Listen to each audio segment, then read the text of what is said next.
আমাদের মধ্যে অনেকেই আমরা ইবাদত করি, সালাত আদায় করি, নামাজ পড়ি, সমস্ত ধরনের ইবাদত করার চেষ্টা করি, কিন্তু না জানি আমরা ইবাদতের তৃপ্তি হারিয়ে ফেলেছি। ইবাদতে সেরকম একটা মজা আসে না, ভালো লাগে না। আল্লাহ রসুল সাল্লাল্লাহু আলাইহি ওয়াসাল্লাম যে 7 জন ব্যক্তি আরশের নিচে ছায়া পাবে, তাদের মধ্যে একজন যারা এক ইবাদতের পরে, এক সালাতের পরে দ্বিতীয় সালাতের জন্য অপেক্ষা করে, সেই অপেক্ষাটা মনে থাকে না। কারণ অন্তরে যদি স্বাদ না থাকে, সেই জিনিসের তৃপ্তি যদি অনুভব না করি, তাহলে সেই জিনিসের জন্য ইন্তেজার, অপেক্ষা এটা থাকবে না। তো এই স্বাদ কিভাবে আসবে?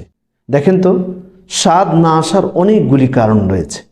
তার মধ্যে সবথেকে বড় কারণ, আপনি একবার আপনার নিজের দিকে তাকিয়ে দেখুন, আপনার গুনাহের পরিমাণটা তো বেশি না। শেখুল ইসলাম ইমাম ইবনে তাইমিয়া রাহমাতুল্লাহ আলাইহি বলেন যে যেই ব্যক্তি যত বেশি গুনাহের সাথে সম্পৃক্ত হবে, গুনাহের সাথে জড়িত হয়ে পড়বে, গুনাহের কাজে অভ্যস্ত হয়ে পড়বে, তার অন্তর থেকে ঈমান হারিয়ে যাবে। তো আপনার অন্তরে যদি ঈমানই না থাকে, তাহলে কোনো ইবাদতে আপনি স্বাদ পাবেন না। ফলে আমাদের গুনাহ থেকে দূরে থাকার চেষ্টা করতে হবে। গুনাহ যেন আমার থেকে একটাও না হয়, সেটার চেষ্টা করতে হবে। আমরা বেশিরভাগ অন্যের সমালোচনা করি, নিজের সমালোচনা আগে করতে হবে। আপনি যদি নিজের দিকে একবার তাকিয়ে দেখেন, নিজেকে পরীক্ষা করেন, নিজের সমালোচনা করেন, তাহলে বুঝতে পারবেন যে হ্যাঁ, আপনি তো আজকে 5টি গুনাহ করেছেন, 6টি গুনাহ করেছেন, বা আপনার থেকে কাবিরা গুনাহ পর্যন্ত হয়ে গেছে। তো সেগুলো তো আপনাকে খেয়াল রাখতে হবে। তো এই গুনাহের পরিমাণটা একদম কমিয়ে 0তে আনার চেষ্টা করতে হবে। দ্বিতীয় হচ্ছে, আপনি যে ইবাদত করছেন, সেই ইবাদতটা বুঝে করতে হবে।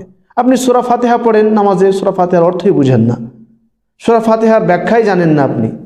তারপরে আপনি দোয়া পড়ছেন, রুকুতে গিয়ে, সেজদাতে গিয়ে, তাশাহুদে বসে, একটাও দোয়ার আপনার অর্থ মনে নেই। আপনি আল্লাহ তাআলার সাথে যে কথোপকথন করছেন, কথা বলছেন, তো আপনি কথার অর্থই যদি না বুঝেন, তাহলে কি কথা বলছেন, কোথায় আযাব থেকে আপনি পানাহ চাইছেন, কোথায় আল্লাহ তাআলার কাছে আপনি কিছু চাইছেন, সেটা কিভাবে আপনি ব্যক্ত করবেন, কিভাবে আপনি অন্তর থেকে প্রকাশ করবেন?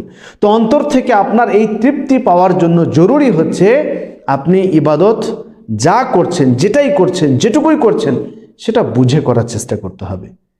আর তৃতীয় হচ্ছে, অন্তরে আল্লাহ তাআলার ভয় থাকতে হবে। এটা অবশ্যই জরুরি।